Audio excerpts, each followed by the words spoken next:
నమస్తే అండి. నమస్కారం. దేశంలో ఎక్కడ ఏ సమస్య లేనట్టుగా కేవలం హిందూ, ముస్లిమ్స్, క్రిస్టియన్స్ లాంటి సబ్జెక్టుల మీద తీసుకొని కాస్తంత పేరు కోసం కావాల్సినంత అరుస్తూ మాట్లాడుతూ ఏదో కొంపలు మునిగిపోయినంతగా పెద్ద పెద్ద కేసులు పెట్టించుకొని మరీ తిరుగుతూ ఉన్నారు. అబ్స్కాండ్ ఉన్నారు కరుణాకర్ సుగుణా గారు అని కూడా ప్రధానంగా వినిపిస్తూ ఉంది. పాస్టర్లంతా కలిసి మీ మీద కేసులు పెట్టారు, ఇంకా కరుణాకర్ సుగుణా గారి పని అయిపోయింది, ఇంకా బయటికి రానంతగా ప్రచారాలు జరుగుతూ ఉన్నాయి బయట. ప్రస్తుతానికి మీరు ఈవెన్ లలిత్ గారి మీద కూడా వస్తున్న ఆరోపణలు ఏంటంటే మీరు అబ్స్కాండ్లో ఉన్నారు, కనపడట్లేదు, మీ మీద కేసులు దారుణంగా బుక్ అయ్యాయని వినిపిస్తూ ఉంది. ఏం చెప్తారు? ముందుగా సిగ్నేచర్ స్టూడియోస్ ప్రేక్షకులందరికీ నమస్కారం. మహేంద్ర గారు చాలా ప్రశ్నలు అడిగేశారు, అంటే 1 by 1 వెళ్దాం. ఇప్పుడు మీ మొదటి ప్రశ్న ఏంటంటే మేము అప్స్కాండింగ్లో ఉన్నాము.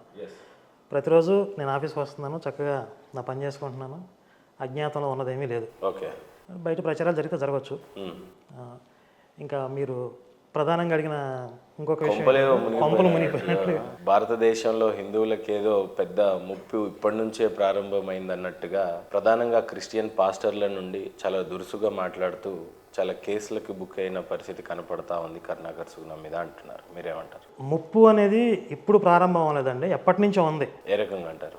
హిందుత్వానికి ఎప్పటి నుంచో ఉంది, అది మనం డీప్గా వెళ్దాం, సబ్జెక్ట్లోకి వెళ్దాం. అయితే దేశంలో చాలా సమస్యలు ఉన్నాయి. ప్రధానంగా మీ మీద పాస్టర్లు ఫస్ట్ పెట్టిన కేసు ఏంటి? అబ్స్కాండ్లో ఉన్నారని ప్రధానంగా వినపడతా ఉంది కదా, దాని గురించి మీరు ఏం చెప్తారు చెప్పండి. వాళ్ళ దేవుడిని నేనేదో అవమానించాను అంటే ఉచ్చలో బాప్తిజం తీసుకోవచ్చుగా అన్న పదం అది, దాని మీద వాళ్ళు కేసు పెట్టారు. అంటే దాంట్లో మీ ఉద్దేశం ఏంటి? ఉద్దేశం మంచిదే, అంటే ప్రశ్నించే తత్వం, ఇలా కూడా చేయొచ్చు కదా, ప్రశ్నించడం మంచి లక్షణమే కదా. అది కూడా ఉత్తినే సమయం సందర్భం లేకుండా మాట్లాడలేదు. వాడు శివుడి గురించి నానా దుర్భాషలు ఆడాడు ఒక పాస్టర్, వాడికి సమాధానం చెప్తూ. వాళ్ళు అన్నారని మీరు అంటారా? వాళ్ళు గడ్డి తిన్నారని మనం తినలేం కదండి. ఒక చిన్న మాట అండి, ఇక్కడ గడ్డి తినటం అనే సామెత ఇక్కడ సెట్ అవుతుంది. కానీ ప్రాబ్లం ఏమొస్తుందంటే, ప్రేమ్చంద్ అని ఒక పోరంబొగ్గాడు ఉన్నాడు, వాడు పాస్టర్ యాక్చువల్లీ. వాడు ఏమన్నాడంటే, శివుణ్ణి, అమ్మవారిని, పోలేరమ్మ తల్లిని వీళ్ళందరినీ రకరకాలుగా దుర్భాషలు ఆడుతూ ఉన్నాడు. ఆడుతూ చివరికాడు అన్నమాట ఏంటంటే, ఈ అన్నీ దాటుకుని నేను యేసు రక్తమునందు బాప్తిజం పొంది పరిశుద్ధుడయ్యాను అని చెప్పేసి రక్షణ పొందానని చెప్పాను. దానికి కరుణాకర్ గారు ఏమన్నారు, అరే బాబు, నీకు కావాలంటే యేసు రక్తంలో కాకపోతే యేసు ఉత్సలో బాప్తిజం తీసుకో, మాకేం అభ్యంతరం లేదు, కానీ నువ్వు శివుణ్ణి ఎందుకు అంటున్నావు అన్నారు. ఇక్కడ ఆయన యేసు ఉత్స అంటానికి కారణం ఏంటంటే, అది ఏం చెడు ఇంటెన్షన్ కాదు. మా వరకు మాకు వచ్చేపాటికి కొన్ని జీవులు, ఇప్పుడు మాకు గోమాత పవిత్రమైనప్పుడు గోమూత్రం కూడా మాకు పవిత్రమే.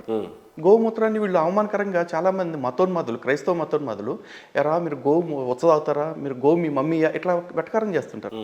అది ఉత్స అంటే ఏంటి? తెలుగు పదమేగా. అలాగే యేసు ఉత్సలో బాప్తిజం తీసుకోండి అన్నారు. ఎందుకు? అది కూడా ఉత్సలో తీసుకో అన్నారు. అది కూడా ఏంటి?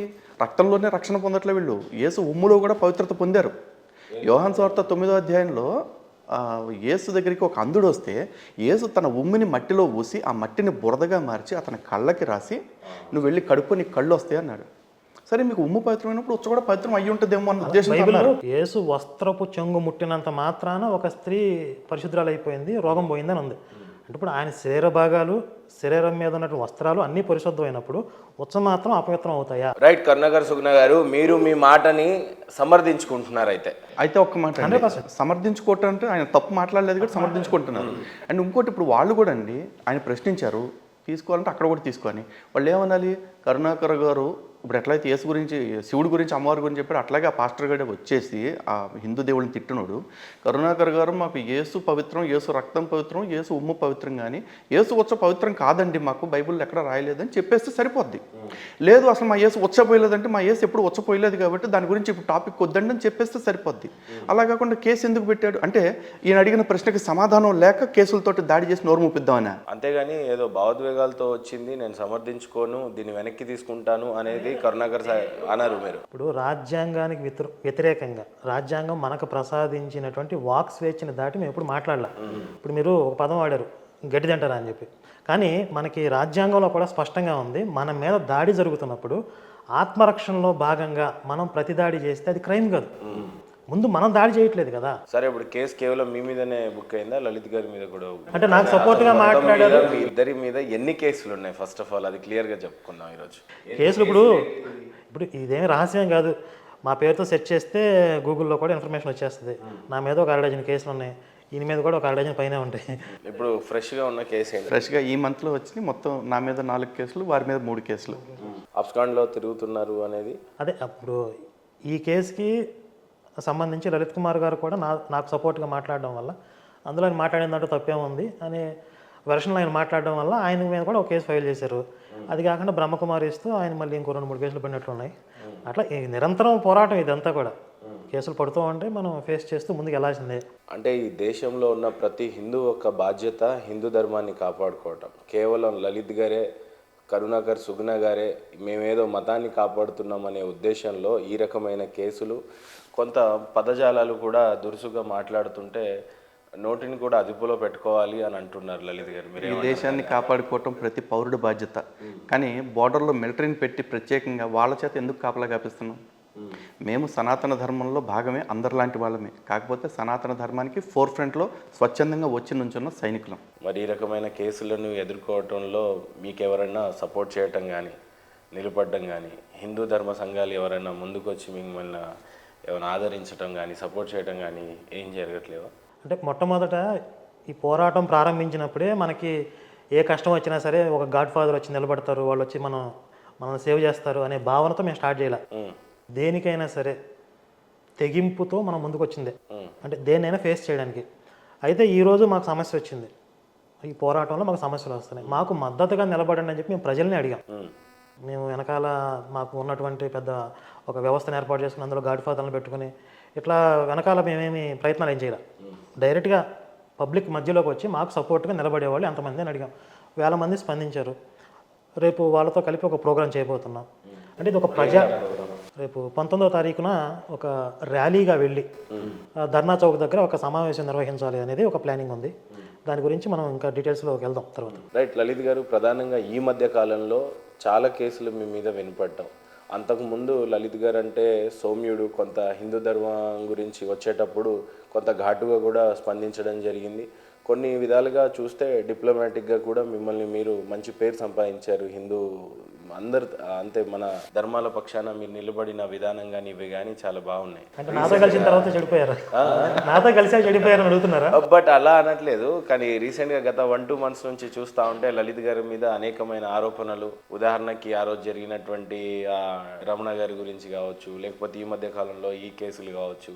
పోరాటం అనేది ఇన్ని రోజులుగా జరిగింది కానీ ఎప్పుడు మీ మీద ఇన్ని కేసులు ఎప్పుడు గమనించలేదు. ఈ మధ్య కాలంలోనే ఈ రకమైన కేసులు, ఈ పద్ధతులు ఇవన్నీ చూస్తుంటే ఏమనిపిస్తా ఉన్నాయి? సరైన దారిలో వెళ్తున్నాము, శత్రువులు మనం చూసి భయపడుతున్నారు, అదుపు చేయడానికి ఏమీ దొరక్క ఇలా తప్పుడు కేసుల్ని ఆశ్రయించడానికి తెగిస్తున్నారు అనిపించింది.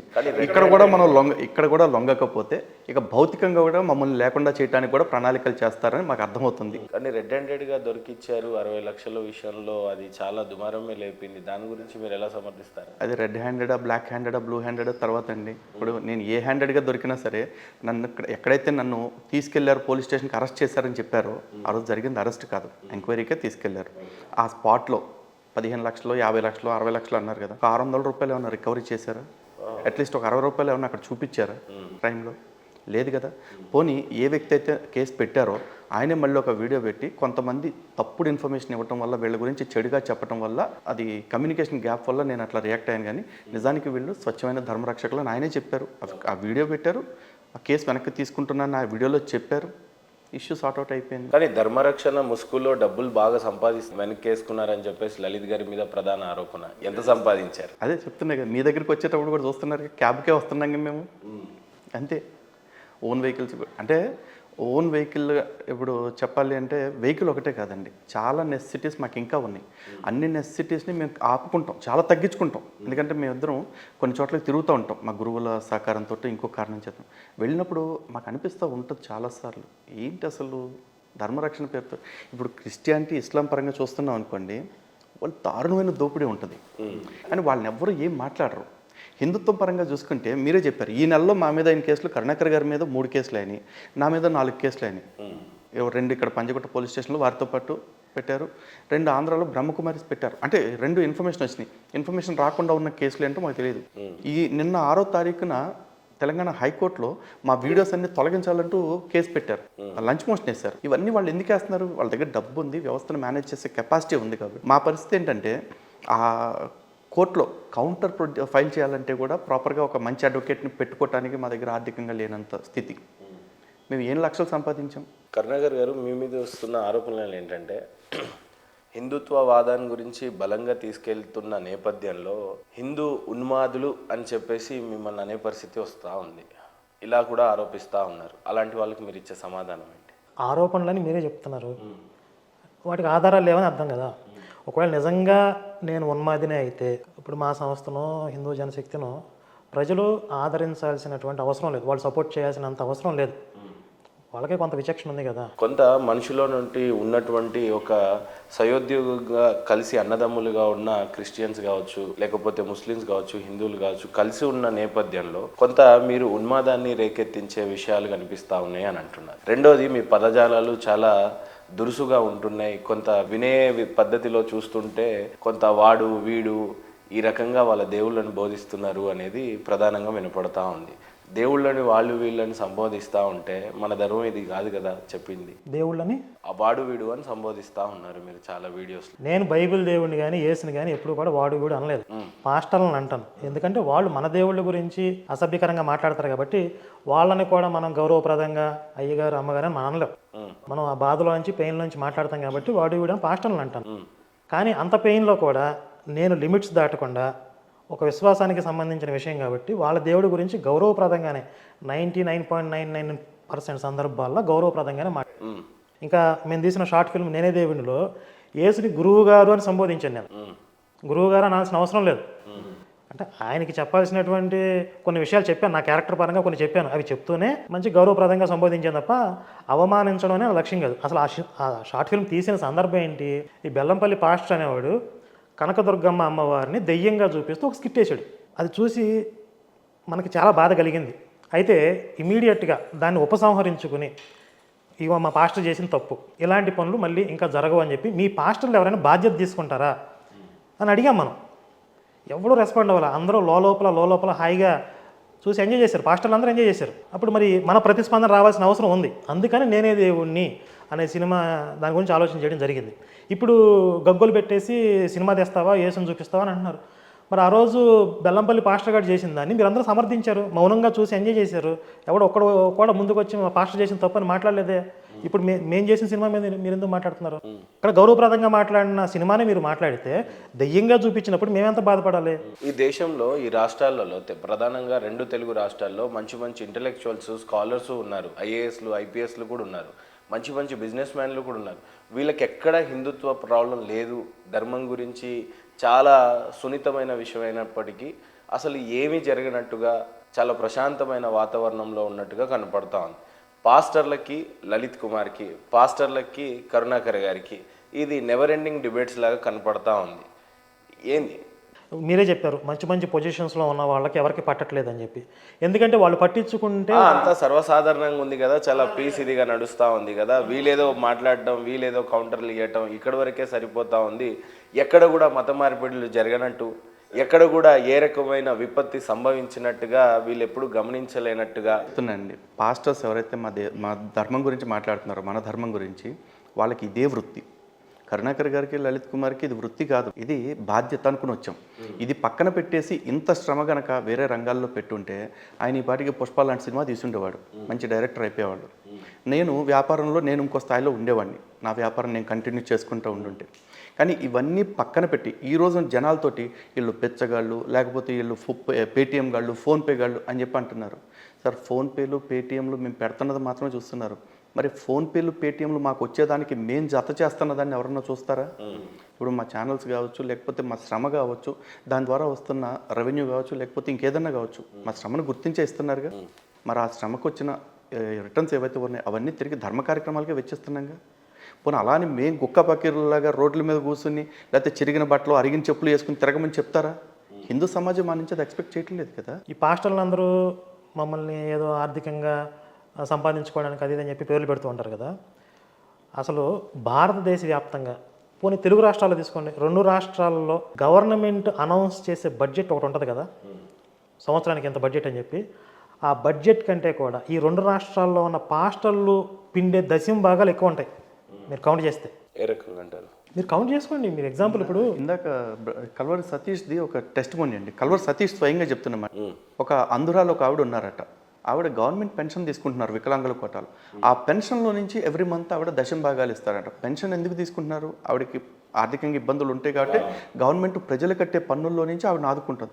ఆ పన్నుల్లో నుంచి అంటే ఆవిడకి స్వయంగా సంపాదన లేదు, ఆవిడ పన్నుల్లోంచి తీసుకుంటున్న పెన్షన్ డబ్బుల్లోంచి కూడా దశం భాగం తీసుకుంటున్నానంటూ గర్వంగా చెప్పుకుని చెప్తాను చెప్తా ఉంది కదా లలిత్ గారు. 10% దశమ భాగం దేవుడికి ఇచ్చి 90% మీరు తీసుకోవాలని ఈ నుంచి కాదు దశాబ్దాల కాలం నుండి ఆ దేవుడికి బైబిల్ ఇవ్వడం అంటే చెప్తా ఉంది. ఇలా పైకి విసిరేస్తే వాళ్ళు దేవుడు తీసుకోవాలి. లేదు, సువార్త చాటడానికి కోసం అని లేదు, ఆయన చెప్పింది వ్యాలిడ్ పాయింటే కదా. ఇప్పుడు దేవుడి పేరుతో వీడు దొబ్బుతున్నారు, అది పాయింట్. ఇప్పుడు దేవుడు నిజంగా లేదు, దేవుడు అది లలిత్ మన కరుణాకర్ గారు అది వక్రీకరించినట్టే అవుతుంది తప్పితే గాని వాళ్ళ దేవుడి యొక్క సువార్తని చాట చెప్పి వాళ్ళ దేవుడి యొక్క మాటలు యుగాంతాలకు దిగాంతాల వరకు వెళ్ళాలని చెప్పేసి అడుగడుగున చర్చిలు కట్టాలని వాళ్ళ దేవుడి యొక్క మత ప్రచారణ జరగాలి అని చెప్పేసి ఆ 10% అనేది ఇప్పటి నుంచి కాదు, బైబిల్ పుట్టినప్పటి నుంచి ఉంది. ఇప్పుడు నేను కూడా సమాధానం చెప్పక్కర్లేదు దీనికి. కొంతమంది పాస్టర్లు, ఇప్పుడు విజయప్రసాద్ రెడ్డి అనే పాస్టర్ కానీ ఇంకొంతమంది దశంభాగాలు తీసుకోవడం బైబిల్ ప్రకారంగా తప్పు అని వాళ్ళే చెప్తున్నారు. అవునా? చెప్తున్నారు 100%. మీకు మాస్టర్లు క్లోజ్ అయిపోతారు. ఐ థింక్ చర్చిలు కూడా ఇంక అర్థమైపోతాయేమో నా ఉద్దేశం. మీరు కావాలంటే విపి రెడ్డి గారిని పిలిచి దశంభాగాలు తీసుకోవడం తప్ప రైట్ అడగండి. ఇప్పుడు ఫోన్లో మాట్లాడండి, నంబర్ ఉంటే కనుక ట్రై చేద్దాం. ఆయన తప్పని చెప్తారు. ఇంకొంతమంది ఉన్నారు పాస్టర్లు, అది ఎవరికి బైబిల్లో వాళ్ళు ఎవరికి రాసుకున్నారు? యోధా మతంలో యూదులు వాళ్ళ యాజకులకి వాళ్ళ మత ప్రచారం కూడా లేదండి వాళ్ళకి. జస్ట్ వాళ్ళ మతాన్ని ఒక ఆర్గనైజ్ చేసిన యాజకులు అనే ఒక వ్యవస్థ ఉంది. ఒక వంశానికి వాళ్ళ పేర్లు ఏంటి? లేవీయులు. ఆ లేవీయులకి మిగిలిన వాళ్ళు 10% ఇచ్చి వాళ్ళని పోషించాలి. ఎందుకంటే వాళ్ళు వేరే పని మీ వ్యక్తిగత సమాధానమా లేకపోతే రేపు పాస్టర్లోడికి కూర్చున్నప్పుడు మహేందర్ని కానీ లలిత్ గారిని కానీ కరుణాకర్ గారిని క్వశ్చన్ చేసే పరిస్థితి వస్తే బైబిల్ ఖచ్చితంగా యూ మస్ట్ ప్రూవ్ చేయాల్సి ఉంటుంది. 100% బైబిల్ నుంచి మాట్లాడుతున్నాం. ఇప్పుడు దీని మీద తప్పు అనే పాస్టర్ వాళ్ళు ఉంటే రమ్మనండి, డిబేట్ రమ్మనండి. దశంభాగాలనే కేవలం ఇజ్రాయేలీకి సంబంధించినవి. వీళ్ళు మాట్లాడితే మా పాత నిబంధన రద్దు చేయబడింది అంటారు కదండి, మీరు విన్నారా? పాత నిబంధన కొట్టేయబడింది అని చెప్పి. పాత నిబంధన అయితే కొట్టివేయబడింది అంటారు, ఇంకొంతమంది ఏమో అది ఇజ్రాయెల్ సంబంధించింది అంటారు. మరి వాళ్ళ సంబంధించిన 10 కమాండ్మెంట్స్లో ఉన్నటువంటి లేకపోతే వాళ్ళకి సంబంధించిన ఆజ్ఞల్ని పట్టుకొచ్చి ఆ దశంభాగాల ఆజ్ఞను వీళ్ళకి అప్లై చేసి విశ్వాసాన్ని ఎందుకు బ్లాక్మెయిల్ చేస్తున్నారు? మీకు ఇక్కడ డబుల్ స్టాండర్డ్స్ అర్థమవుతున్నాయా? ఇప్పుడు మీ పాత నిబంధనలో మీ దేవుడు ఎంత దుర్మార్గంగా ఉన్నాడేంటి, అసలు దేవుడు అనడానికి ఆస్కారం కనపడట్లేదు కదా అని అడుగుతుంటే అట్లా అంటే పాత నిబంధనలు అట్లా ఉన్నాడు, ఇప్పుడు మారిపోయాడు అంటారు. అసలు ఆ పాత నిబంధన మాకు కాదంటారు, రకరకాలు చెప్తారు.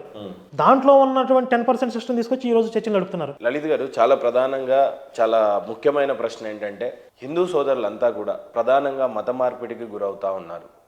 మీ చింతన కూడా అదే, ఈవెన్ మాలాంటి వాళ్ళ చింతన కూడా ఇదే.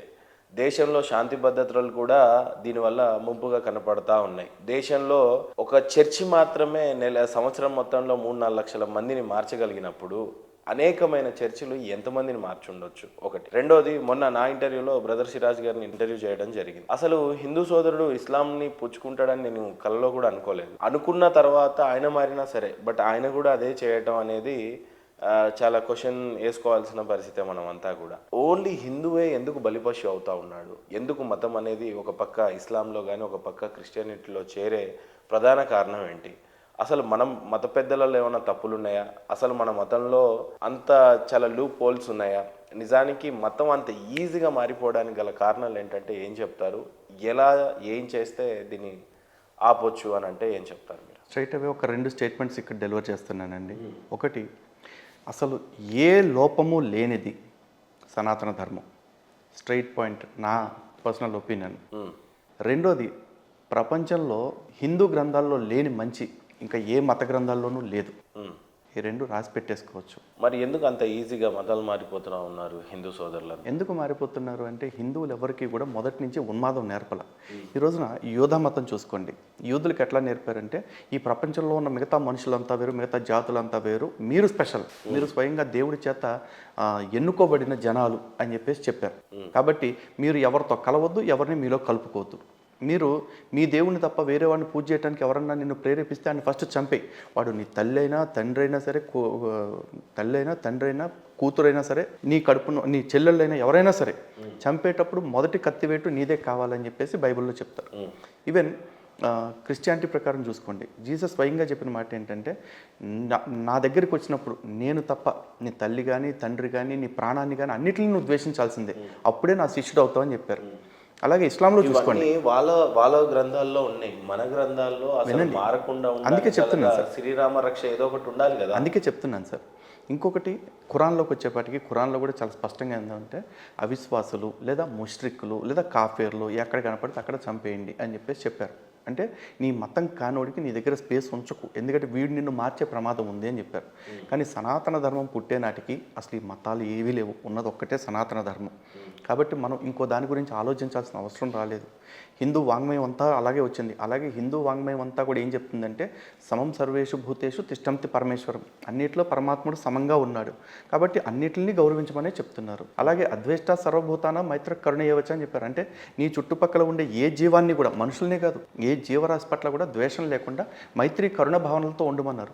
ఇన్ని నేర్చుకున్న మనం ఏ విధంగా, ఎరా నువ్వు క్రిస్టియన్ వంటగా నిన్ను చంపేస్తాం, ఎరా నువ్వు ముస్లిం వంటగా నువ్వు మీ దేవుని పూజ చేస్తే మేము నరికేస్తాం అని ఎట్లా చెప్తాం మనం? చెప్పం. సో మనం వాళ్ళు కనిపించినప్పుడు క్రిస్టియన్ అయితే ఏమన్నగారు బాగున్నారా, ముస్లిం అయితే ఏం భాయ్ బాగున్నారా అని మాట్లాడటం అలవాటు అయిపోయింది. సో ఈ మంచితనాన్ని అడ్వాంటేజ్గా తీసుకుని వీళ్ళు మన గుడిసెల్లోకి వచ్చేసి, మన ఇళ్లల్లోకి వచ్చేసి, మన బంగళాల్లోకి వచ్చేసి దారుణంగా మత మార్పిడి చేస్తున్నారు. మన దేవుళ్ళ మీద విషం కక్కుతూ, మన మెదళ్ళలోకి విషాన్ని నింపుతూ. ప్రధానంగా చెప్పాలంటే లలిత్ గారు, ఇందాక మీరు చాలా బాగా చెప్పారు ఒక విషయం. సనాతన ధర్మంలో కానీ వేదాల్లో కానీ ఎక్కడ కూడా వీళ్ళ ప్రస్తావన లేదు. కారణం మొన్న వచ్చారనేది నేను అనుకుంటున్నాను. 100%. వీళ్ళ దాంట్లో అన్యమతస్థులు విగ్రహారాధన మన గ్రంథాల్లో ఉందండి. ఇప్పుడు భాగవతంలో కానీ ఇలాంటి కొన్ని చోట్ల భవిష్యత్తులో పాషాణ మతాలు వస్తాయని ఉంది, అప్పటికే ఉన్నాయని లేవు. కానీ వీళ్ళ మతాల్లో ఏంటి, అప్పటికే మతాలు ఉన్నాయని రాశారు. వేరే దేవతలను ఆరాధిస్తున్నారు, వేరే మతాలు ఉన్నాయి, వేరే మతాల జోలికి మీరు పోకూడదు అంటే వీళ్ళ మతం కొత్తగా వచ్చింది. పూర్వమే మతాలు ఉన్నాయి, కానీ మన ధర్మంలో అప్పటికి మతాలు లేవు.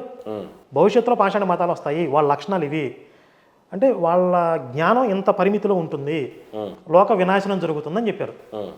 అదే జరుగుతుంది. బట్ రెండిట్లో ఆధారంగా చూసుకుంటా ఉంటే ఎక్కువగా దేవుడు రాకడ సంభవిస్తూ ఉంది అని ఖురాన్ చెప్తుంది, బైబిల్ చెప్తా ఉంది. దీని గురించి ఏం చెప్తారు మీరు? వాళ్ళ భ్రమది, వాళ్ళ నమ్మకం, వాళ్ళ విశ్వాసం, అది సత్యం కాదు కదండి. నేను వచ్చి ఒక 20-30 సంవత్సరాల్లో నిజమైన దేవుడు రాబోతున్నాడు, నేను ప్రవక్తనని చెప్పుకున్నాను. మీరు నమ్మితే అది మీ బలహీనత, మీ భ్రమ. అలా బలహీనతలో ఉన్నవాళ్ళు భ్రమలో ఉన్నవాళ్ళు నమ్ముతున్నారు. మీరేమంటారు లలిత్ గారు? సార్, ఇప్పుడు ఈ మతాల గురించి మాట్లాడితే మనం సభాముఖంగా చెప్పొచ్చో లేదో తెలియదు, కానీ కొంతమంది అయితే నోటుతో నవ్వరు సార్, ఇంకా వేరే ప్రయత్నం చేస్తారు. ఎందుకంటే యోధా మతం మీరు చూసుకోండి, యూదులు యేసుక్రీస్తుని ఎవరు చంపారు సార్? హిందువులా? ఎవరు చంపారు? యూదులే చంపారు కదా. అలాగే క్రైస్తవులు యూదులందరినీ ఎన్ని దేశాల్లో ఓచకోత కోసారండి? ప్రపంచం మొత్తం వలసపోయిన యూదులందరినీ ఓచకోత కోసి చంపేశారు. ఇప్పటికీ ఏడుస్తూ ఉంటారు కదా. అలాగే ఖురాన్లో తీసుకోండి, అల్మాయిదాలో క్రైస్తవులు యూదులు ఎక్కడ కనపడితే అక్కడ చంపేమని ఉంది కదా. ఒకే తండ్రి సంతానం అని చెప్పుకునే ఈ 3 మతాలు కలిసి ఉండటానికి అవకాశం లేదు వాళ్ళ మత గ్రంథాల ప్రకారం. వీళ్ళు హిందువులను బతకనిస్తారు. అసలు వేరే మతాల మధ్య యుద్ధాలు కాదు, మీకు క్రైస్తవుల్లోనే ప్రొటెస్టెంట్లు క్యాథలిక్లు చేసుకున్న యుద్ధాల్లో లక్షల మంది చచ్చిపోయారు. లలిత్ గారు, ఇప్పుడు మీరు ఒక వర్డ్ చాలా బాగా చెప్పారు. వాళ్ళ దాంట్లో అన్యమతస్థులు అనే వస్తుంది, విగ్రహారాధన చేస్తే దేవుడికి ఇష్టం లేదని వస్తుంది. వీళ్ళ దాంట్లో అదే చెప్తుంది, అవసరమైతే నరకండి చంపండి అని ఉంది. కానీ వీళ్ళే జీవితంలో ప్రతిసారి మాట్లాడే వాటిని ఏంటంటే, మనమంతా ఒకే తండ్రి సంతానం అని చెప్పుకుంటూ ఉంటారు. మళ్ళీ మనమంతా అన్నదమ్ములం, మనమంతా కలిసి ఉండాలి అని అంటారు. సాధ్యపడేది వరుసలో లేదు కానీ నోట్లో ఉంది, ఇక్కడ స్క్రిప్చర్లో ఉంది. కానీ ఒకే దంపతుల సంతానం బూత్ ఎంత దారుణంగా మాట్లాడతారంటే ఏంటంటే, అందరూ ఒకే తల్లి సంతానం నుంచి వచ్చిన వాళ్ళమే అని చెప్తారు. వీళ్ళు ఏమంటారు, మళ్ళీ మనుషుల్ని రకరకాలుగా విడగొడతారు. యూదులు ఏం విడగొడతారు? అన్యులు, యూదులు. క్రైస్తవులు అంతే, క్రైస్తవులు అన్యులు. ముస్లింలు అంతే, విశ్వాసులు అవిశ్వాసులు.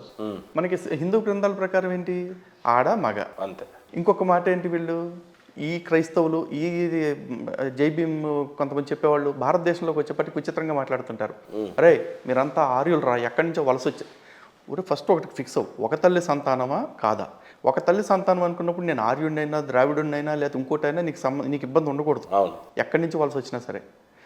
ఇంకొకటి వీళ్ళు ఏమంటారంటే, మీరంతా తెల్లగా ఉంటారు, ఆర్యులు అంటే మేము నల్లగా ఉంటాం. ఎండ ఎక్కువ ఉండే చోట మనుషులు నల్లగా ఉంటారు, కొంచెం తక్కువ ఉండే చోట తెల్లగా ఉంటారు. అది వాతావరణ పరిస్థితులు, భౌగోళిక పరిస్థితులు. కానీ వీళ్ళు ఏమంటారు, మీరు అక్కడోళ్ళు మేము ఇక్కడోళ్ళం అంటారు. మరి ఒక తల్లి సంతానం ఇక్కడ ఎందుకు అవ్వట్లా?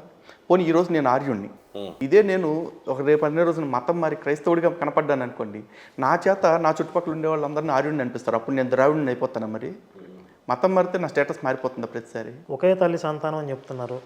పైగా మనల్ని అందరినీ సృష్టించిన దేవుడు ఒక్కడే, మనందరికీ తండ్రి ఆయనే అని చెప్తున్నారు. ఆయనే నిజమైన తండ్రి అని చెప్తున్నారు. మనం కథ చదువుకున్నాం అందరం.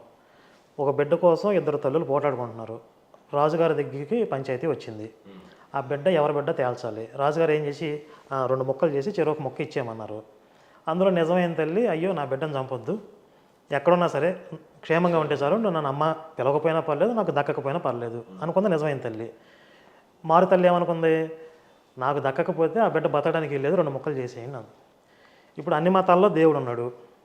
ఒక్కొక్క మతంలో దేవుడిని తీసుకోండి. ఇప్పుడు హిందుత్వంలో ఈశ్వరుడు ఉన్నాడు. వాళ్ళు నన్ను పూజించినా పూజించకపోయినా పర్లేదు, ధార్మికంగా బ్రతికితే చాలు. వాడు పక్క వాళ్ళని నాశనం చేయకుండా ధార్మికంగా బ్రతికితే చాలు, నన్ను పూజించకపోయినా పర్లేదు, నన్ను దేవుడని గుర్తించకపోయినా పర్లేదు, నాకు వచ్చే నష్టం లేదు అన్నాడు. ఇంకా వేరే మతాల్లో దేవుడు తీసుకోండి, నాకు దక్కకపోతే, నన్ను తండ్రి అని పిలవకపోతే వాడిని చంపేయండి అంటున్నాడు. అప్పుడు ఎవరు నిజమైన తండ్రి చెప్పండి? బాగా చెప్పారు కదా. మాతృహృదయం ఎవరి దగ్గర ఉంది? ఇప్పుడు దేవుడు అనేవాడు దైవికంగా వచ్చిన మతం లోక కళ్యాణాన్ని కోరుకుంటుంది, లోక వినాశనాన్ని కోరుకోదు.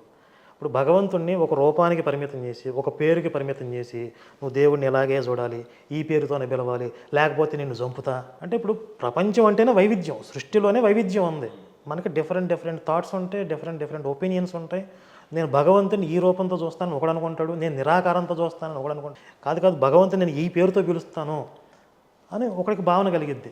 ఈ వైవిధ్యాన్ని నువ్వు చంపేసి నిరంకుశత్వంగా ఈ పేరుతో, ఈ రూపమే, లేకపోతే నిన్ను చంపుతా అంటే మనిషి మనస్తత్వ శాస్త్రం అనేది ఆ మతాన్ని తయారు చేసినోడికి తెలియదు. లలిత్ గారు, ఇప్పుడున్నటువంటి క్రిస్టియానిటీ స్పీడ్ చూస్తూ ఉంటే మత మార్పిడిలో రానున్న ఇంకో 20-30 సంవత్సరాల్లో భారతదేశ పరిస్థితిని ఏ రకంగా మనము చూడవచ్చు ఫ్యూచర్లో?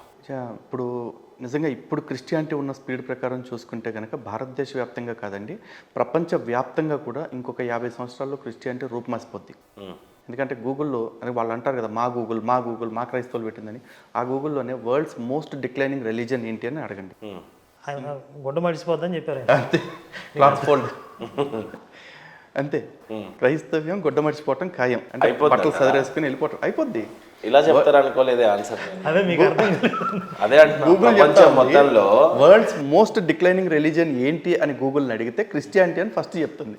క్రిస్టియానిటీ ప్రపంచంలో తొందరగా పతనం అయిపోతున్న తిరస్కరిస్తారు అని నేను అంటారని నేను అనుకోలే. వాళ్ళని ఇంకా మొత్తం ప్రపంచం మొత్తంగా వాళ్ళే ఉంటారు ప్రపంచవ్యాప్తంగా ఒక్క భారతదేశంలోనే వీళ్ళ ఆటలు సాగుతున్నాయి. మొత్తం యూరోప్ కంట్రీస్లో మొత్తం తిరోగమనంలో ఉంది. ఇంకా చెప్పాలి అంటే చర్చిల్ని పేకాట క్లబ్బులుగా, బార్లుగా మార్చుకుంటున్నారు. ఇంకా కొన్ని చర్చిల్లో అయితే బట్టలు ఒప్పు తీసుకుని తిరగటమే చర్చిలో ప్రార్థన చేయటం అనేది కూడా చేస్తున్నారు. ఇక ఆఫ్రికన్ చర్చిల్లో అయితే జరగని అరాచకం లేదండి. పాస్టర్లు అక్కడ ఒక లేడీ పాస్టర్ వెరోనికా అయితే డైరెక్ట్గా ఒక మాట చెప్పుకుంటుంది, నాది అనాయింటెడ్ వజైనా, అంటే అభిషిక్తమైన యోని, నాతో ఎవరు సంగమం చేసినా సరే వాళ్ళకి పిల్లలు పుడతారు కాబట్టి చర్చ సభ్యులు నాతో వచ్చి సెక్స్ చేయండి అని ఆవిడ చెప్తా ఉంది. లేకపోతే మీ దగ్గర విజువల్ ఎవిడెన్స్ మీకు ఇస్తాను, లింక్ పంపిస్తాను, ప్లే చేయండి సార్. ఇది విజువల్ ఎవిడెన్స్ వెరోనికాది ఇస్తాను. అలాగే పాస్టర్ కుమాసి అని చెప్పేసి నైజీరియాలో ఇంకో పాస్టర్ ఉన్నాడు. వాడు చర్చికి వచ్చే వాళ్ళకి ఆడవాళ్ళని పడుకోపెట్టి వాళ్ళతో సెక్స్ పొజిషన్స్ ఏమేం చేయాలి, డాగీ స్టైల్ ఎట్లా చేయాలి, లేకపోతే ఇంకోటి ఏదో ఎట్లా చేయాలని నేర్పుతా ఉన్నాడు. ఇప్పుడు యాంగిల్స్ అన్ని నేను చెప్తే నాకేదో ఎక్స్పీరియన్స్ ఉందనుకుంటారు. వాడు అవన్నీ నేర్పిస్తూ ఉన్నాడు చర్చిలో. రేపు ఇవన్నీ భారతదేశంలోనే ముప్పు పొంచి ఉన్నది అనే దాని గురించి మాట్లాడాలంటే Christianity especially Tamil Nadu mostly converted. Simple sir, Chhattisgarh. ఒక మాట సార్, భారతదేశానికి క్రిస్టియానిటీతో ప్రాబ్లమే లేదు, భారతదేశానికి ఇస్లాంతో ప్రాబ్లమే లేదు. భారతదేశానికి the biggest problem pseudo secularism. Hindu ముసుగులో ఉంటూ ఎవరైతే కళ్ళు మూసుకుని పిల్లిలాగా పాలు తాగుతూ ఆల్ ఈజ్ వెల్ అనుకుంటారో అటువంటి వాళ్ళతోటే problem. There is nothing well here. ప్రాబ్లమేటిక్గానే ఉంది. ఎందుకంటే చాలామంది మాట్లాడతారు, ఊరికా 2025 వచ్చేస్తే ఇంకా మతాలు ఏంటంటారు. అరే అదే 2025లో కొంపలమట సువార్త అంటూ తిరుగుతున్నారు మతం మార్చాలని. అదే 2025లో పెళ్లి చేసుకోవాలంటే మతం మారాల్సిందే అని లవ్ జిహాదీ బాంబులు వేస్తూ ఉన్నారు. ఇన్ని జరుగుతూ ఉంటే 2025లో మాలాంటి వాళ్ళు పోరాటం చేస్తూ ఈ మత మార్పిడి ఆగాలనుకోవటం, ఈ లవ్ జిహాద్ ఆగాలనుకోవటం, ఇది మేము చేస్తే ఉన్మాదమా? ఒక ఊరి మీద క్రూర మృగం దాడి చేస్తుంది, ఏం చేయాలి? దాని నుంచి కాపాడుకొని ఒక రక్షణ వ్యవస్థను ఏర్పాటు చేసుకోవాలి. అంతేగాని తింటే తిందలే దాని స్వభావాన్ని వదిలేస్తే ఊరు మొత్తాన్ని ఖాళీ చేస్తుంది కదా. అట్లా ఇప్పుడు నిద్రమత్తులో ఉన్న హిందువులే ప్రమాదం. వాళ్ళు గనక మేల్కొని జాగృతమై ఒక రక్షణ వ్యవస్థని హిందుత్వానికి ఏర్పాటు చేసుకోకపోతే ఈ క్రూర మృగాలు వాటి స్వభావం అది, అవి దాడి చేయటం, ఇతర మతాలను లేకుండా చేయటం, వాటి స్వభావమే అంతా క్రూర మృగాలకు ఉండే స్వభావం అది. మీ ప్రయాసలో ఇప్పటికీ ఏమైనా హిందువులు జాగృతం అయ్యారా అని అంటే మీరేమంటారు? చాలా గర్వంగా చెప్తున్నామండి. ఈరోజు హిందూ చైతన్యం సమాజంలో ఇంత కనపడుతుందంటే కొంతమంది ఒప్పుకోవచ్చు, కొంతమంది ఒప్పుకోకపోనువచ్చు. కానీ అందులో మొట్టమొదటి ప్రారంభించింది శివశక్తి, కరుణాకర్ సుగుణ గారి పాత్ర కానీ, లేకపోతే దానికి కొనసాగింపుగా నేను వచ్చి క్రైస్తవులు ముస్లింలతో పాటు హిందూ ధర్మంలో ఉంటున్న ద్రోహుల పట్ల మేము చేస్తున్న పోరాటం కానీ ప్రజల్లో 100% మార్పును తెచ్చింది. ఈ రోజున చాలామంది మొన్నటిదాకా క్రైస్తవ మత మార్పిడి మాఫియా ఆటలు సాగటానికి కారణం ఏంటంటే హిందువులకి బైబిల్ తెలియకపోవటం. ఈరోజు శివశక్తి వచ్చిన తర్వాత హిందువులకి బైబిల్ అంటే ఏంటో చెప్పింది. కానీ ఆ విషయంలో మిమ్మల్ని చాలా అప్రిషియేట్ చేయొచ్చు. ఈ రోజుల్లో హిందూ మీద ఏదన్నా దాడి జరిగిందంటే ఫస్ట్ శివశక్తిని ఆశ్రయించాలని, కానీ కరుణాకర్ సుగ్న గారు కొద్దిగా పట్టించుకుంటే మా బాగోగులు చెప్పుకోవాలని, మీ తర్వాత లలిత్ గారు రావటం అనేది మీలాంటి వాళ్ళు ఈ రోజున చాలామంది ఈ సమాజంలో మేలుకొల్పి బహుశా మీలాంటి వాళ్ళ గుండె ధైర్యమే వాళ్ళకు కూడా తోడై అనిపించింది ఏమిటో. ఆ విషయంలో అయితే నిజంగానే hands off to you, both of you. చెప్పారు కదా, ఇదే సార్ మేము సాధించింది. నిజంగా ఈ పోరాటంలోకి వచ్చిన తర్వాత వ్యక్తిగత జీవితం అనేది కొంత దీని గురించి మాట్లాడే ముందు అసలు శివశక్తి ప్రారంభం గురించి ఒక్కసారి ఆ ప్రయాణం గురించి నిమురుకోవాలి అని అంటే ఎట్లా, ఒంటరిగా ప్రయాణమా, ఎలా ఒక సమూహంతో స్టార్ట్ అయిందా శివశక్తి? అది దైవిక ప్రేరణ అని నేను అనుకుంటానండి. అంటే దీనికి కావలసినటువంటి పూర్వరంగం అంతా కూడా దైవికంగానే జరిగింది అనేది నా భావన. లేకపోతే ఒక సామాన్యుడు, ఒక పల్లెటూరు నుంచి వచ్చిన ఒక చిన్న కుర్రోడు ఈరోజు ఇంత ప్రభావం అంటే ఈ వ్యవస్థ ద్వారా చూపించగలుగుతున్నాం అని అంటే, నేను నమ్మేది ఏంటంటే దైవశక్తి దుష్టశక్తి రెండు ఉంటాయి. లోక కళ్యాణానికి కృషి చేసే వాళ్ళకి దైవికంగా ఉన్న శక్తులు సహాయం చేస్తాయి, లోక వినాశనానికి పనిచేసే వాళ్ళకి దుష్టశక్తులు సహాయం చేస్తాయి. ఇప్పుడు పాషాణ మతాల్లో ఉన్న వాళ్ళు కూడా ప్రభావం చూపించగలుగుతారు, వాళ్ళకి దుష్టశక్తి సపోర్ట్ ఉంటుంది. కానీ ధర్మ మార్గంలో ఉన్న వాళ్ళకి దుష్టశక్తి సపోర్ట్ ఇంకా పడగొట్టాలని చూస్తుంది. వీళ్ళలో ఉన్న నిజాయితీ, అంకిత భావం, క్రమశిక్షణ, కమిట్మెంటు, ఇవి మాత్రమే మనల్ని కాపాడుతాయి. వాళ్ళకి మాత్రమే దైవికంగా సపోర్ట్ ఉంటుంది. అది ధర్మ మార్గంలో మనం ముందుకు వెళ్ళగలుగుతున్నామంటే దైవికంగానే మనం అది జరుగుతుంది తప్ప మానవ ప్రయత్నం అనేది కొంత ఉంది. అయితే నేను బై బర్త్ క్రిస్టియన్ కాకపోతే కనుక, అంటే క్రిస్టియానిటీలో కనుక పుట్టి పెరగకపోయినట్లయితే శివశక్తి అనేది ఉండేది కదా. ఒక సామాన్య సెక్యులర్ హిందూగానే అంతా బాగుందని అనుకునేవాడిని. అది లోపల నుండి అది ఎంత ప్రమాదకరమో, ఎంత తగలబెడుతుందో సమాజాన్ని, దేశాన్ని, ఎంత క్రౌర్యం కలిగింది, ఎంత ద్వేషం కలిగింది పరమతాల మీద, ఈ దేశం మీద. నేను చిన్నప్పటి నుంచి నేను నా చెవులతో విన్నవి, నా కళ్ళతో చూసినవి, అంటే తోటి క్రైస్తవులు వాళ్ళు ఏం మాట్లాడుతున్నారు, వాడు ఒక దేవాలయాన్ని చూస్తుంటే విషం కక్కుతాడు అక్కడికక్కడే. ఎందుకు పనికిరాని దేవాలయాలు కట్టుకుంటారు, ఇంత పెద్ద పెద్ద దేవాలయాలు ఖర్చు పెడతారు అని చెప్పి నా కళ్ళ ముందు జరిగిన ఇవన్నీ నేను చూశాను ప్రత్యక్షంగా. ఇప్పుడు ఒక చర్చిని చూస్తే ఏ హిందువు ద్వేషానికి అక్కడో కొంతమంది అయితే ఇలా అనుకుంటారు, ఆయన కూడా ఒక దేవుడే అనుకుని. కానీ ఒక క్రిస్టియన్ ఒక దేవాలయం చూస్తే వాడికి నరనరాని విషయం కక్కుతా ఉంటారు, లోపల విగ్రహారాధన జరుగుతుంది, సైతానున్న ఫీలింగ్లో ఉన్నాడు. ఇప్పుడు వెంకటేశ్వర స్వామి దేవాలయంలో పనిచేస్తూ ఒక క్రైస్తవులు ఆయన ఏం భక్తిభావంతో చూడరు, సైతానో లేకపోతే ఇంకొక భావంతో చూస్తూనే మనసులో అసహ్యాన్ని పెట్టుకుని అక్కడ డబ్బు సంపాదించుకుంటున్నారు. కనీసం ఆ స్వామి మీద మనం బ్రతుకుతున్నాం అనే గౌరవం కూడా ఉండదు వాళ్ళకి. ఎందుకు అంత విషయం వాళ్ళ మనసులో ఎలా వచ్చింది? ఇప్పుడు అన్నదమ్ముల్లా కలిసి ఉన్నారు అని మీరు అన్నారు, ఎక్కడ కలిసి ఉన్నారు? ఎక్కడ కలిసి ఉండడానికి చెప్పట్లేదు కదా కలిసి ఉండమని. వీళ్ళు జస్ట్ మాటల్లో మబ్బ పెట్టడమే తప్పితే గానీ బైబుల్ అన్యమతస్థులు, విగ్రహారాధకులు, సైతాన్లతో పోలిస్తా ఉన్నప్పుడు ఖురాన్లో ముష్రికులని ఇంకొక రకంగా ఇంకెక్కడి నుంచి మనుషులు మాత్రమే భాయ్ భాయ్ అంటున్నారు కానీ గ్రంథాలు అనట్లేదు. మళ్ళీ వీడు లోపట్ల అదే విషయం. మత గ్రంథాలు చెప్పకపోయినా సమాజానికి మేలు జరుగుతుందంటే హిందువులుగా మేము ఒక అడుగు ముందుకేస్తాం, 10 అడుగులు ముందుకేస్తాం. కానీ అన్నదమ్ముల్లా కలిసి ఉండాలంటే రామలక్ష్మణులు లాంటి అన్నదమ్ముల్లాగానో, పాండవులు లాంటి అన్నదమ్ముల్లా కలిసి ఉంటానంటే మాకు అభ్యంతరం లేదు. కానీ బైబిల్లో చెప్పిన కయ్యను హేబెల్ లాంటి అన్నదమ్ముల్లా కలిసి ఉండమంటే మా వల్ల కాదు. ఎందుకంటే వాడి వర్పణలు వాడు చేసుకుంటా, వాడి ప్రార్థనలు వాడు చేసుకుంటూ ఉంటే ఆడిని దేవుడి దగ్గర బాగా చూస్తున్నాడు కాబట్టి ఆయన చంపేస్తానని సొంత అన్నే చంపేశాడు మరి వాడిని. అట్లాంటి అన్నదమ్ముల్లాగా మేము ఉండలేమండి. వీళ్ళు కయ్యని సంతతి మరి వాళ్ళు చెప్పాలంటే, వాళ్ళ బైబిల్ భాషలో అర్థమయ్యేలాగా చెప్పాలంటే ఈ రోజున హిందూ గ్రంథాలు విగ్రహారాధన టాపిక్ వచ్చింది కాబట్టి చెప్తున్నా అండి. ఆరాధన పద్ధతుల్లో చూసుకుంటే భగవద్గీతలో శ్రీకృష్ణ పరమాత్మ ఒక మాట చెప్తున్నారు, ఏ యథేమాం ప్రపద్యంతే తాం తదేవ భజామ్యహం మమ వర్త్మాను వర్తంతే మనుష్యా పార్థ సర్వశః అన్నారు. అంటే ఎవరు నన్ను ఏ ఏ రూపాల్లో తెలియగూర్చున్నారో నేను వాళ్ళని ఆయా రూపాల్లో అనుగ్రహిస్తున్నాను అని చెప్పి అన్నారు. అంతేగాని నువ్వు నన్ను కృష్ణుడిలాగే పూజ చేయాలి, నువ్వు నన్ను విగ్రహంలాగానే పూజ చేయాలి, లేకపోతే నేను చంపేస్తాను అని అనలేదు ఆయన. ఇంకా నాకు వేరుగా వేరే దేవతల్ని పూజించే వారికి ఆ దేవత యందు శ్రద్ధ నిలబడే చేసేది కూడా నేనే అన్నారు. ఆ దేవతను పూజిస్తే చంపేయమని చెప్పలేదు ఆయన. కానీ మీరు బైబుల్ కావచ్చు, అంటే పాత నిబంధన కొత్త నిబంధన రెండు వేరువేరుగా చూద్దాం కాసేపు. బైబుల్ కావచ్చు, ఖురాన్ కావచ్చు, వీటన్నిటిలో కూడా అసలు విగ్రహారాధన చేయొద్దు, విగ్రహారాధన చేసేవాడిని సహించొద్దు, వేరే దేవతలను ప్రార్థించేవాడిని నీ తల్లి అయినా తండ్రి అయినా భార్య అయినా చెల్లి అయినా అందరినీ చంపేసి నరికేసే అని చెప్పేసి చెప్పారు ఈ మతాల్లోనే. మరి ఇలా చెప్పే వీళ్ళని గాడిజం అంటారా శాడిజం అంటారా వాటిని చెప్పండి. ఇప్పుడు నేను స్పష్టంగా అడుగుతున్నా, ఇటు ఖురాన్లో ప్రచారకులు కానీ బైబుల్ ప్రచారకులను కానీ, మీరు విగ్రహారాధన వద్దు, విగ్రహారాధన తప్పు, విగ్రహారాధన వ్యభిచారం, విగ్రహారాధన పాపం అని చెప్పి అంటారు కదా. అరే ఈ దేశంలో ఇప్పటికీ 80% ప్రజలు విగ్రహారాధకులుగా ఉన్నారు కదా. ఇంతమంది విశ్వాసాల్ని ప్రతిరోజు మీరు అవమానిస్తుంటే సిగ్గనిపీటలే మీకు? మీరు రాజ్యాంగాన్ని ఉల్లంఘిస్తున్నట్టు మీకు అనిపీటలే? ఆర్టికల్ 25 ఎవరికి నచ్చిన మతాన్ని వాళ్ళు పాటించుకోవచ్చు, ప్రకటించుకోవచ్చు, ప్రచారం చేసుకోవచ్చు అని చెప్పేసి అచ్చోసిన ఆంబోతుల్లో రోడ్డు మీదకి వస్తారు కదా. ఆ పాటించుకునే హక్కు, ఆ స్వేచ్ఛ మాకు లేదా? నేను విగ్రహారాధన చేసుకుంటా, గ్రహారాధన చేసుకుంటా, అది నా ఇష్టం. ఛాలెంజ్ చేసి అడుగుతున్న ఏ క్రిస్టియన్ అయినా ఇదే వేదికగా కూర్చుని విగ్రహారాధన ఏ కారణంగా తప్పు నిరూపించమనండి బైబిల్ ఆధారంగా.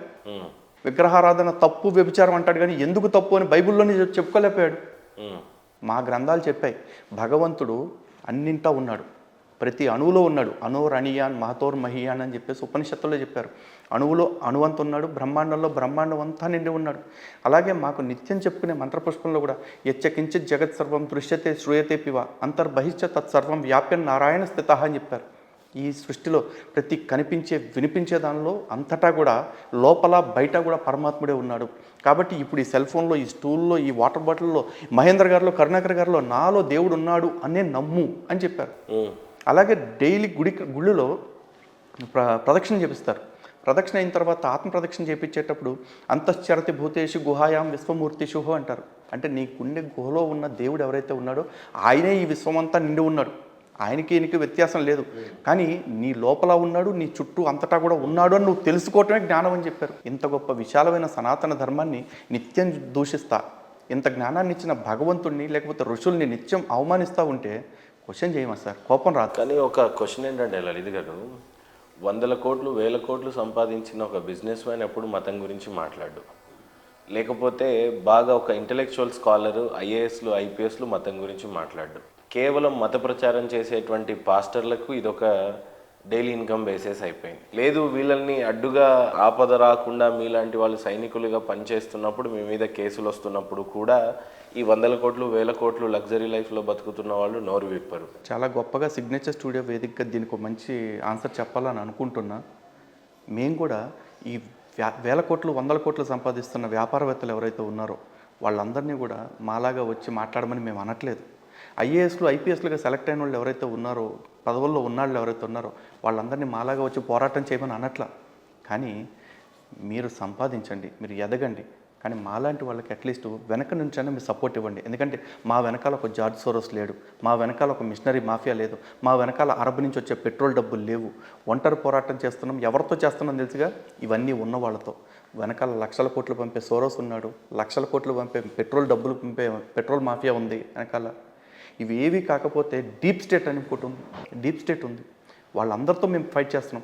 వీళ్ళు ఎలాంటి కుట్రలు చేస్తున్నారంటే కొంతమంది క్రైస్తవులుగా ముస్లింలుగా నేరుగా వచ్చేవాళ్ళు అయితే కొంతమంది హిందువులుగానే వస్తారు. ఇప్పుడు కొన్ని సంస్థలు ఉన్నాయి, వాళ్ళు వచ్చి హిందువులకి ఏం చెప్తారంటే మీరు బొట్లు తీసేయండి, తెల్లచీరలు కట్టుకోండి, మొగుడు పిల్లల్ని అన్నయ్య అని పిలుచుకోండి, అక్కయ్య అని పిలుచుకోండి అంటారు. దానివల్ల ఎవరికి ప్రయోజనం? హిందువులకి అన్న ప్రయోజనం? వాళ్ళు వచ్చి మేము శివుడే అని చెప్తారు. కానీ మీకు శివుడి గురించి హిందువులకు కాదుగా చెప్పాల్సింది. మనకి శివుడి గురించి తెలుసు కాబట్టి ఆల్రెడీ శివాలయాలు కట్టుకున్నాం. శివుడి గురించి తెలియని మతాలు ఉన్నాయిగా, వాళ్ళ దగ్గరికి వెళ్ళి ఎప్పుడైనా చెప్తారు ఈ మాటలు? చెప్పరు. అలాగే త్రైత సిద్ధాంతం అంటాడు, ఇంకొకటి వచ్చి గీతా జ్ఞానం అంటాడు, ఇంకోటి వచ్చి పిరమిడ్ అంటాడు, ఇంకోటి వచ్చి గూడాకేశ అంటాడు, ఇంకోటి వచ్చి ఇంకేదో కేశం అంటాడు. అన్నీ హిందువులకే. హిందువులు నమ్ముతున్నారు సార్. ఇప్పుడు విషము అని రాసున్న సీసా పెద్ద ప్రమాదం కాదు, ఎందుకంటే అది విషం అని చెప్తుంది కాబట్టి. కానీ ఫుడ్లో మనకు అది నచ్చిన పదార్థంలో ఆ విషం కలిసిపోతే ఇప్పుడు చాలామంది అలా హిందూ ముసుగులోకి వచ్చేసారు. వీళ్ళ వల్ల ఎక్కువ మంది హిందువులు కన్ఫ్యూజ్ అయిపోయి ఓహో నిజంగా దేవుడు మన దేవుడు నిజం కాదేమో అని నమ్ముతున్నారు.